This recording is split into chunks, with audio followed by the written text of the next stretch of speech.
Tim gabungan ngevakuasi Boyo Gede, ingon-ingone warga Kelurahan Kecamatan Prigen, Kabupaten Pasuruan, Rebo sore. Boyo sing dawane 3 meteran iku dipindah nang Taman Safari Prigen sakmarine sing duwe mati.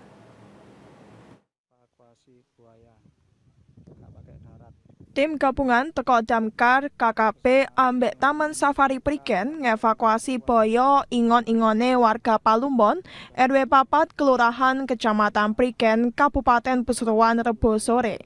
Boyo iki dievakuasi sakmarine wong sing duwe yaiku Ki Ngabei Abu Amir ninggal dunya.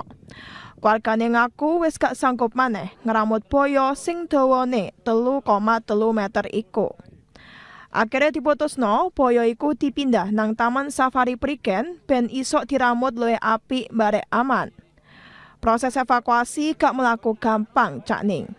Masih ngono, petugas akhirnya kasil negep Boyo iku. Boyo iku diurui wis diingoni ket taun 1990-an. Waktu iku ukurane sik sak lengene wong gerang. Tambah suwe Boyo iku tambah gede sampai dawane nyandak 3 meter luwih.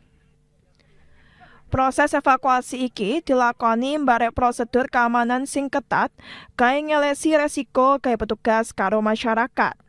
Samarine kasil diamanno, Boyo iku pindah nang Taman Safari Prigen. Abdul Majid, CTV.